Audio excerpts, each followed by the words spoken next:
기원전 44년 3월 15일 로마의 절대 권력자 율리우스 카이사르가 원로원 의사당 폼페이우스 극장 현관에서 칼을 맞고 내리석 바닥에 쓰러져 눕게 됩니다. 그때 멀리 아폴로니아에서 군사훈련을 받고 있던 18세 청년은 아직 카이사르가 원로원에 의해서 죽임을 당한 소식을 알지 못하고 있습니다. 그 청년의 이름은 가이우스 옥타비아누스입니다. 그는 건강한 것도 아니고 전쟁에서 검증된 장군도 아닙니다. 그렇다고 정치적인 자산이 있는 것도 아닙니다. 그런데 죽은 카이사르의 유언장이 공개되는 순간 그의 모든 인생이 달라지게 됩니다. 카이사르는 자신의 재산과 함께 자신의 이름을 그 청년에게 남겨주기로 유언장에 기록을 하게 됩니다. 이제 그 청년은 가이우스 율리우스 카이사르 옥타비아누스로 불리게 되었던 거죠. 시오노 나나미의 로마인 이야기 제5권에서 이 장면을 이렇게 묘사하고 있습니다. 청년 옥타비아누스가 물려받은 것은 군단도 영토도 아니었다. 그것은 카이사르라는 이름이 로마 백성의 가슴속에 새겨놓은 그 명예와 신화였다. 그 이름 하나가 적군을 무력화하고 민심을 끌어당기고 충성스러운 병사들이 자발적으로 그의 휘하로 모여들게 만들었다. 옥타비아누스는 그 이름의 권세를 알고 있다. 그래서 그는 어디서나 언제나 스스로를 카이사르의 아들이라 불리기를 원했다. 여러분, 그의 정치적인 정적이었던 안토니우스는 그가 이름 하나로 권력을 얻으려 한다고 비웃었습니다. 그렇지만 그의 비웃음은 곧 틀림으로 판명이 되었습니다. 이름 하나가 세계를 바꿨던 거죠. 옥타비아누스가 카이사르의 아들로 입양되면서 그의 이름을 물려받는 순간 그는 이전과는 전혀 다른 존재가 되었던 겁니다. 바울은 갈라디아 4장에서 이렇게 말씀하죠. 너희가 아들이므로 하나님의 그 아들의 영을 우리 마음 가운데 보내사 아빠 아버지라 부르게 하셨느니라. 그러므로 네가 이후로는 종이 아니요 아들이니 아들이면 하나님으로 말미암아 유업을 받을 자니라. 여러분, 옥타비아누스는 카이사르의 유언에 따라 그의 아들이 되었지만, 그래서 그의 아버지가 가졌던 모든 유업을 물려받게 되었지만, 우린 그리스도 예수의 십자가 부활을 통해 하나님의 자녀가 되고 하나님 나라를 유업으로 물려받게 되었습니다. 옥타비아누스는 몸도 약했고 전투 경험도 부족했고 나이도 어렸어요. 그런데 그는 자신의 약함을 부끄러워하지 않았습니다. 대신 카이사르의 아들 될 이름을 전면에 내세웠죠. 그는 어떤 자리에서든지 나는 카이사르의 아들이라 이렇게 외쳤습니다. 이 한마디의 외침이 그를 보호해 주었고 그에게 충성하는 무리들이 모여들게 만들었던 겁니다. 이 한마디의 외침이 안티오니우스와 클레오파트라의 연합군을 물리치고 이제 로마의 공화국을 끝내고 제정시대, 황제시대를 일구어가는 아우구스투스라는 칭호를 얻게 만들었던 겁니다. 오늘 우리가 읽은 이 12절 말씀을 보시면 영접하는 자, 곧 그 이름을 믿는 자들에게는 하나님의 자녀가 되는 권세를 주셨다라고 말씀하죠. 여기서 권세는 단순한 능력이 아닙니다. 법적인 권한입니다. 신분에서 비롯되는 자격이 있음을 의미합니다. 우린 하나님의 자녀입니다. 우리가 받은 권세는 창조주 하나님을 아버지로 부를 수 있는 권세입니다. 바울이 말한 것처럼 어린아이가 친근하게 아빠를 부르는 것처럼 우리는 하나님을 아버지로 부를 수 있는 권세가 우리에게 주어졌습니다. 어느 선교사가 아프리카 오지에서 만난 어느 부족장 아들의 이야기를 들려줍니다. 그 아이는 마을에서 가장 작고 허약하고 그래서 다른 아이들에게 종종 무시를 당하기 십상이었죠. 그런데 부족장이 나타나는 순간 아이의 눈빛이 달라집니다. 부족장이 아이를 옆에 세우고 이 아이가 내 아들이라 이렇게 선언하자 조금 전까지 아이를 무시했던 아이들이 그만 그 아이 앞에 고개를 숙이더라는 겁니다. 아이가 달라진 게 아니죠. 아이와 부족장의 관계가 선포된 겁니다. 하나님과 우리 사이에도 바로 이와 같은 일들이 발생했습니다. 하나님께서 우리를 자녀로 선포하신 거죠. 여러분, 앞서 말씀드린 것처럼 옥타비아누스가 카이사르의 아들이 된 것은 사실 그의 능력 때문이 아닙니다. 먼저 카이사르가 그를 선택했고 자신의 유언장에 그의 이름을 적었기 때문 아니겠습니까?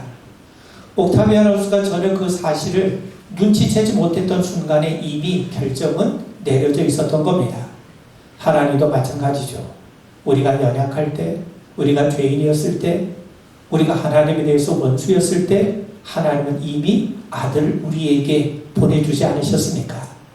우리를 당신의 자녀 삼으심은 그 결정은 하나님께서 먼저 정하셨어요. 여러분, 이것이 바로 복음 아니겠습니까? 여러분, 우리가 하나님과 관계를 맺는 방식이 두 가지입니다. 첫 번째는요, 버텀업이라고 하는 게 있어요. 그건 뭐냐?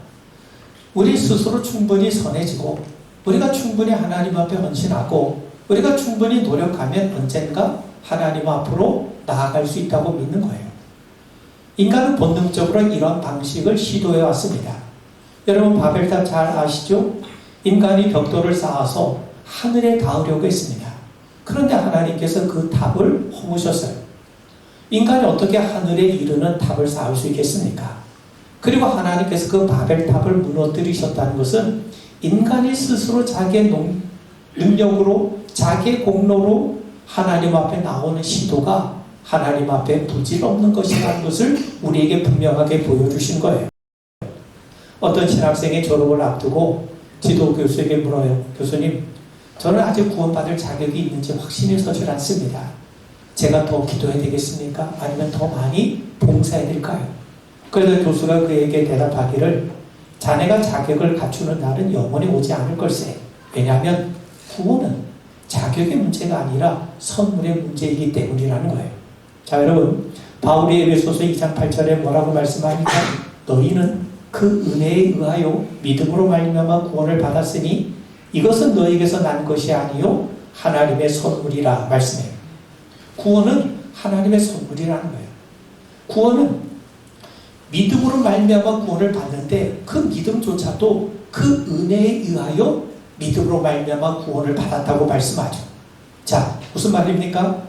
우리가 받을 자격이 있어서 받는 것이 아니라 하나님이 주시니까 받는 거예요. 행위에서 난 것이 아닙니다. 우린 그리스도 예수 십자가의 공로로 하나님의 자녀가 되었어요.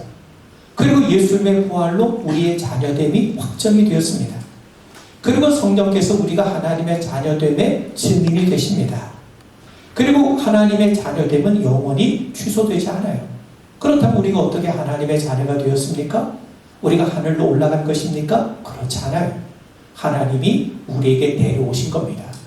하나님이 먼저 손을 내밀어 주셨기 때문에, 하나님이 우리 이름을 불러주셨기 때문에, 하나님께서 먼저 우리를 자녀 삼아주시기로 작정하셨기 때문에 이것이 우리가 하나님과 관계를 맺을 수 있고 하나님의 자녀된 것 아닙니까? 그런 의미에서 여러분, 하나님과 우리와 관계를 맺는 방식은 아래서 위로 올라가는 것이 아니라 보텀업이 아니라 탑다운이에요. 위에서 하나님이 우리에게 내려오신 거예요. 이게 복음이죠.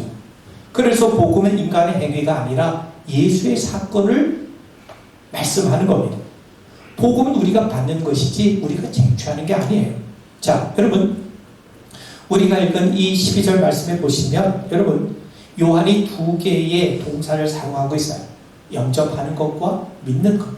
영접하는 자, 믿는 자, 이렇게 말씀하죠. 사실 영접하는 자와 믿는 자는 동격이에요. 영접하는 것이 믿는 것이고 믿는 것이 곧 영접하는 겁니다. 그러면 영접한다는 말이 무슨 말이냐?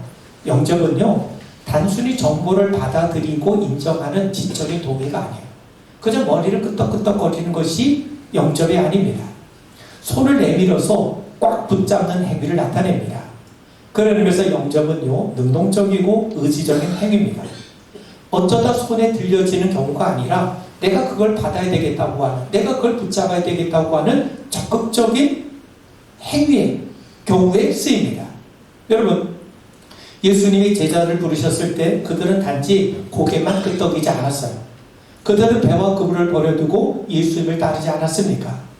그들은 예수님을 따르기 위해서, 그분을 영접하기 위해서 익숙했던 자기의 세상을 떠나서 그분께로 삶의 방향을 돌리지 않았습니까? 여러분, 이것이 영접인 거예요. 여러분, 어떤 왕이 선물을 보냈어요. 근데 신하가 그 선물을 확인한 다음에 참 좋은 물건이네요. 그런데 저는 괜찮습니다. 이렇게 거부하면 그 선물을 받는 것이 아니라 그 선물을 보내신 왕에게 아주 불손한 행위 아니겠습니까? 반면 선물을 받았는데 그 선물을 창고에 처박아 두는 것 역시 진정한 의미에서 선물을 받은 것은 아니지 않습니까? 그런 의미에서 영접은요, 집 안으로 드리는 거예요. 내 삶의 공간 안으로, 내게 가장 소중한 삶의 자리 안으로 그리스도 예수를 맞이하는 것. 여러분, 그것이 영접인 거죠. 그런 측면에서 영접은요, 한마디로 말하면 내 것으로 삼는 겁니다. 예수님이 나의 예수님, 예수님이 나의 구주로 내가 인정하고 받아들인 것, 이게 바로 영접인 겁니다. 여러분, 예수님에 대해 모르는 사람은 많지 않아요. 그분의 삶과 가르침에 경의를 표하는 사람도 많습니다. 그런데 예수님을 자신의 구주로 영접하는 것은 전혀 다른 차원입니다. 영접은 지식의 문제가 아니라 관계의 문제입니다. 요한이 영접을 곧 그 이름을 믿는 것과 동일시했는데, 여러분, 성경에서 이름은요, 단순한 호칭이 아닙니다. 그 사람의 존재, 그 사람의 본질, 그 사람의 인격을 총체적으로 나타내는 것이 바로 그의 이름이에요. 그러므로 예수의 이름을 믿는다는 것은요, 단순히 그분의 삶과 가르침, 무엇보다도 그분의 십자가와 부활이 전적으로 나를 위한 것임을 믿고 내가 수용하고 받아들인 거예요. 예수님이 한때 존재했던 역사적인 인물이 아니라, 그런 인물이라고 하는 지적인 동의가 아니라 그분이 나의 구주가 되시고 그리스도가 되시고 주님이심을 인정하고 고백하는 인격적인 신뢰, 이게 바로 이것이 영접인 거죠. 자, 그러면서 그 이름을 믿는 자에게 라고 말씀하죠. 이름을 믿는다 라고 말씀합니다. 이름에 대해서 믿는 것이 아니라 그 이름을 향하여 그 이름 안으로 들어간다는 거예요. 여러분, 믿는다는 것은 피스테오라는 말인데, 그 피스테오라는 말은요, 내가 그 안에 들어간다. 진입의 언어, 어떤 영역 안으로 들어가는 것을 표현하는 말입니다. 그렇다면 우리가 예수를 믿는다는 것은 예수의 이름 안으로 내가 들어가는 거예요. 그럼 어떤 영역 안으로 들어간다는 말입니까? 예수의 통치, 예수의 다스림 영역 안으로 내가 들어간다는 겁니다. 그런 의미에서 예수의 이름을 믿는다는 것은요, 내가 예수님의 통치를 받는 것이고 내가 예수님의 다스림 영역 안으로 들어간다는 걸 의미합니다. 여러분, 고대 사회에서 왕의 이름으로 서약을 한다는 것은 그 왕의 신하가 되는 것을 의미합니다. 그러므로 예수의 이름을 믿는다는 것은 내가 예수 안으로 들어간다. 예수의 다스림 안으로 들어간다. 곧 예수님이 나의 왕으로, 주인으로 모신다는 선언 아니겠습니까? 그러므로 믿음이라는 것은 단지 구원의 티켓을 손에 쥐는 것만이 아닙니다.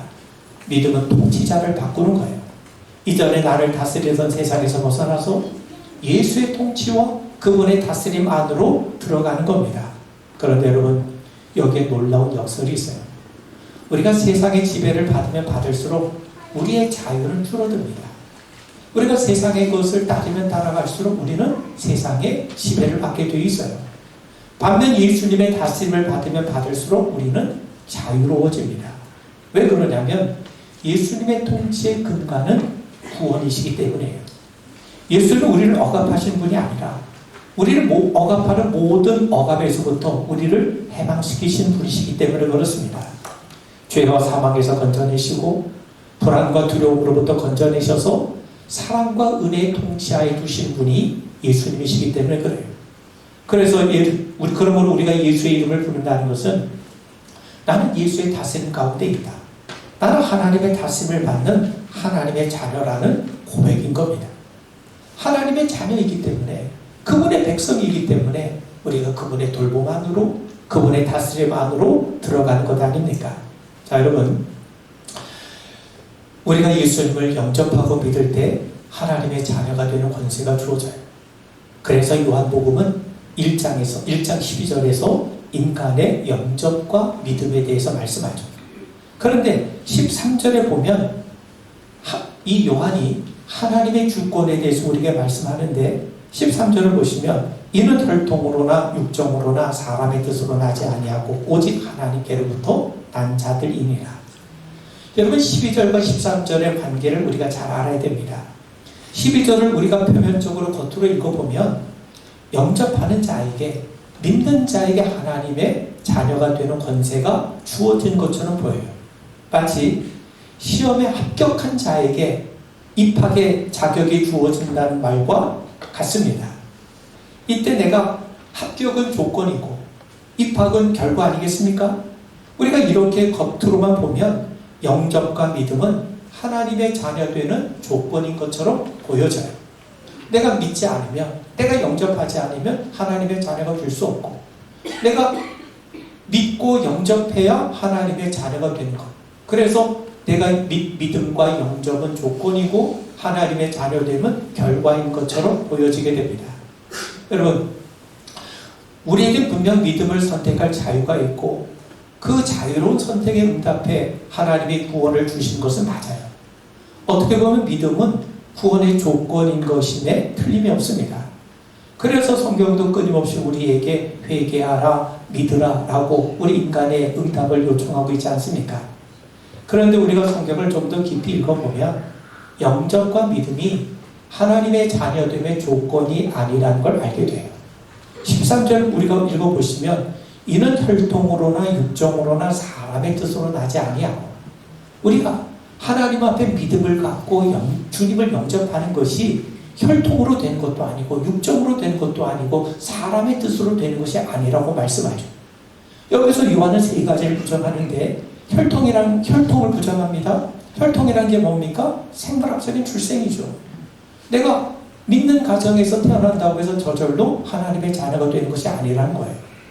그리고 육정을 부정합니다. 육정이라는 것은 육체적인 욕망이나 인간적인 충동을 의미합니다. 내가 하나님의 자녀가 되고자 그런 욕망을 갖고 있다고 해서 저절로 하나님의 자녀가 되는 것이 아니라는 거예요. 또 사람의 뜻을 부정하는데 사람의 뜻이라는 게 뭡니까? 인간의 의지적인 결단을 의미하죠. 여러분, 이게 중요한데 사람의 뜻으로 나지 않는다는 거예요. 이 말은 무슨 말이겠습니까? 인간의 의지적인 선택이나 자유로운 결단이 하나님 자녀됨의 기원이 될 수 없다는 거예요.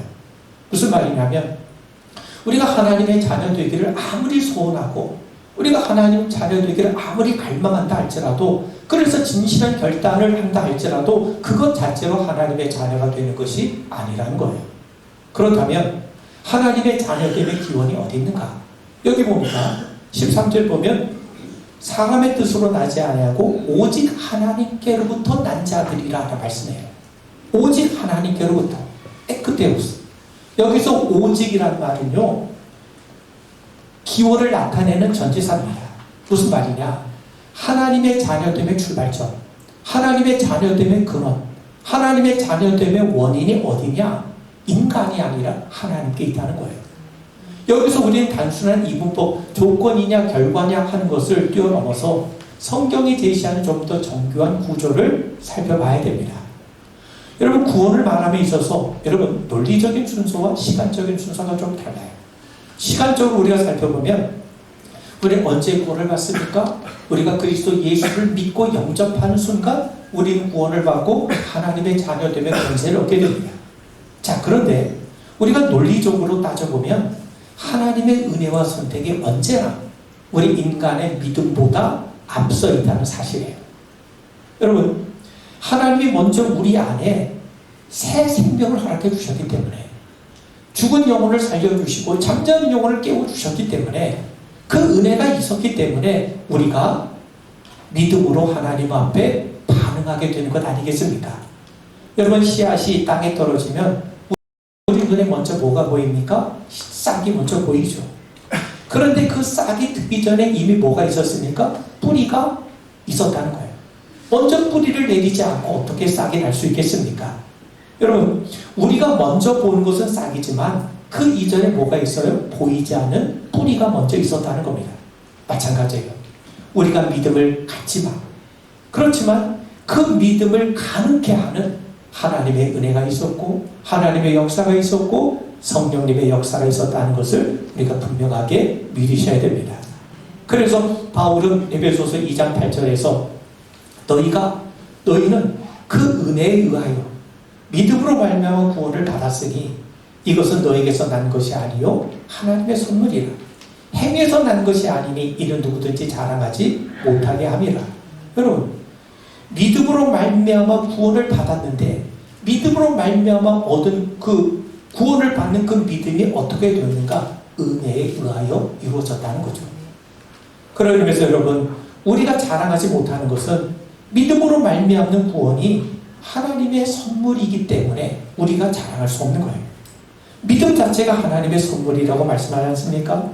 그리고 빌립보서 1장 29절에 보면 믿는 것이 은혜로 주어졌다고 말씀해요.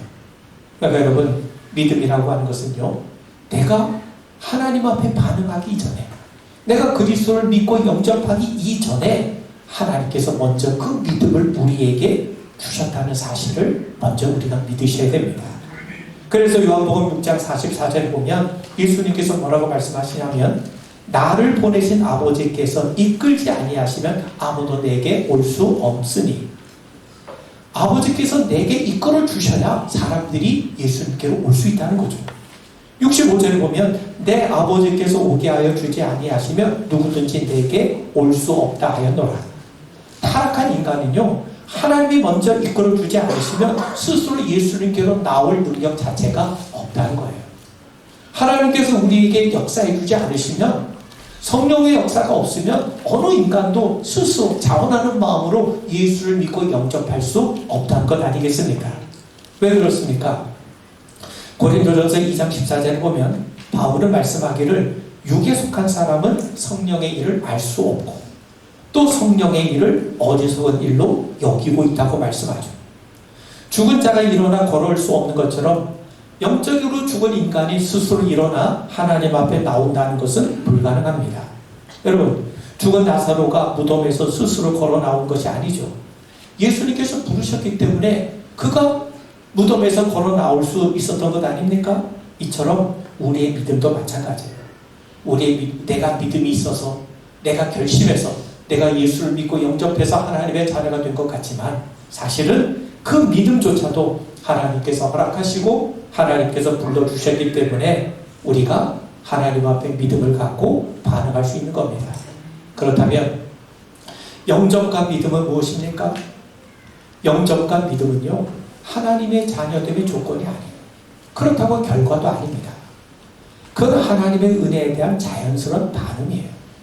그리고 우리 하나님의 자녀됨이 분명하게 외부로 드러나는 통로가 됩니다. 예를 하나 들어보면, 여러분, 물이 수도관을 통해 흐르지 않습니까? 수도관이 물을 만들어내는 겁니까? 우리가 수도를 틀면 수도관을 통해서 물이 나오는데 그 물을 수도관이 만들어낸 겁니까? 그렇지 않아요. 저 저수지에서, 그 강에서 물이 수도관을 통해서 우리에게 온 것뿐이에요. 그런데 수도관이 없이는 그 물이 우리에게로 올 수가 없죠. 마찬가지예요. 우리의 믿음 자체가 구원을 만들어내는 것이 아니에요.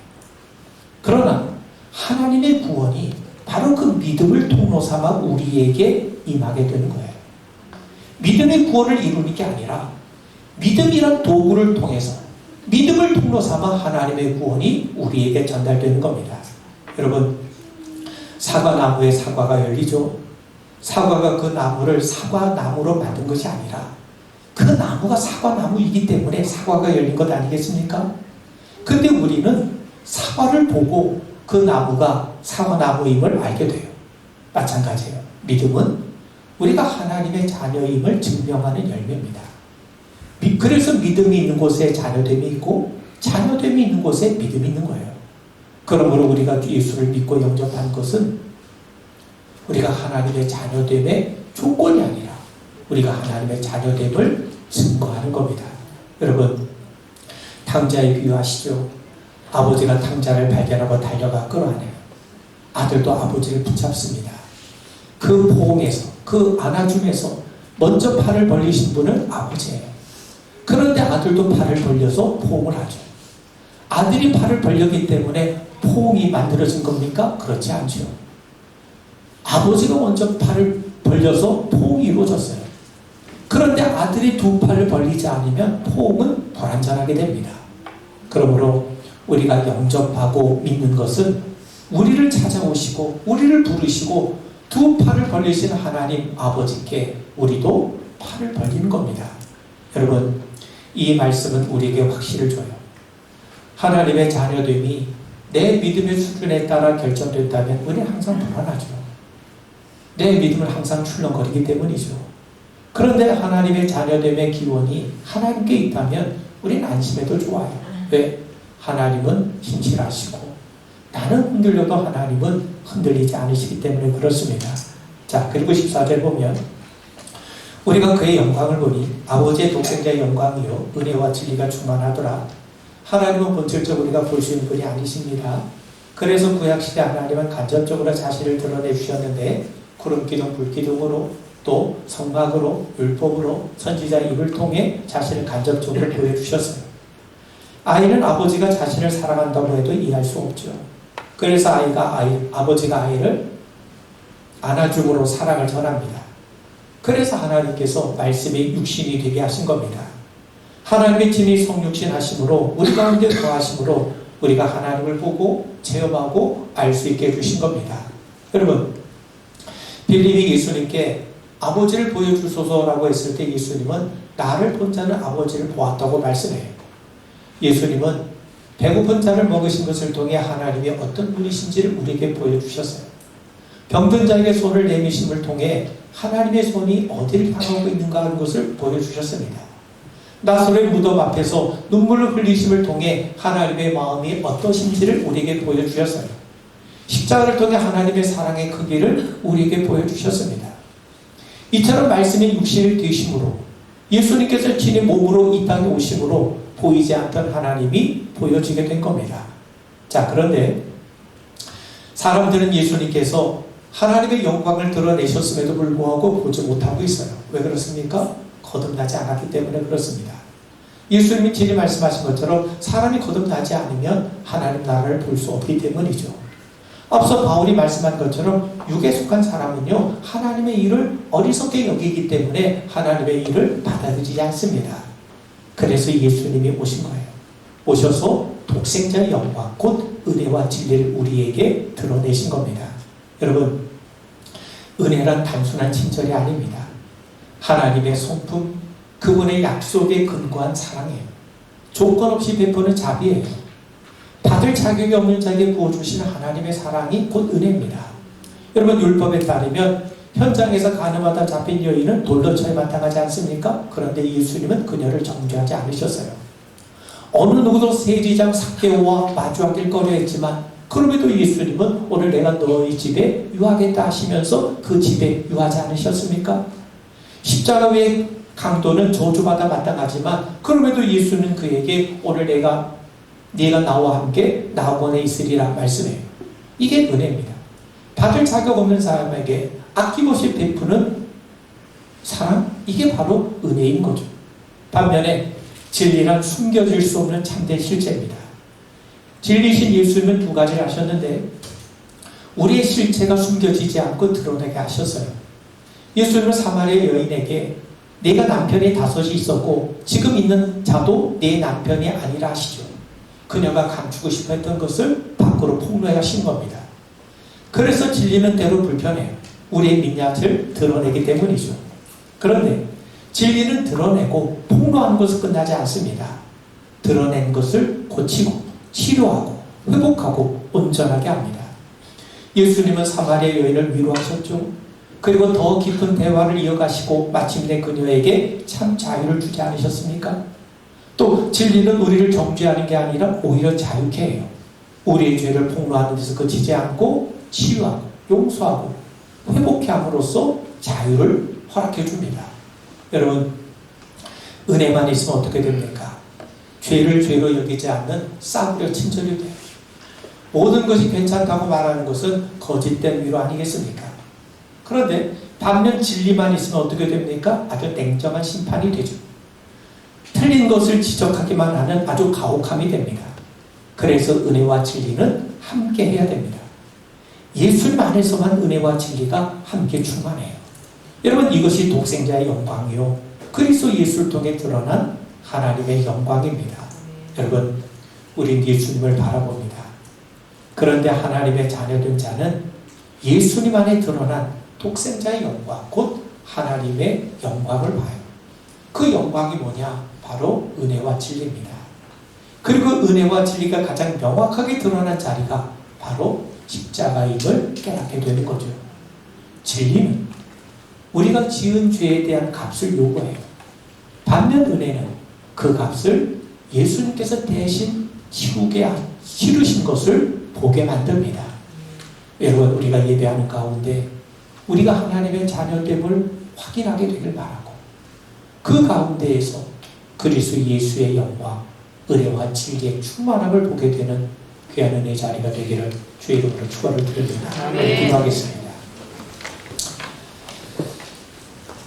우리가 하나님의 자녀된 것이 하나님의 은혜임을 믿습니다. 하나님 아버지, 자녀 삼아주셨사오니 자녀답게 하나님 나라 영광 위에 살아가게 하시옵고, 우리 예수 그리스도 안에서 하나님의 영광, 은혜와 진리가 충만한 것을 보게 하셔서 그 은혜 가운데 우리도 함께 동참하게 되는 귀한 축복 누리게 하여 주옵소서. 예수의 이름 받들어 간절히 축복하며 기도하옵나이다. 아멘.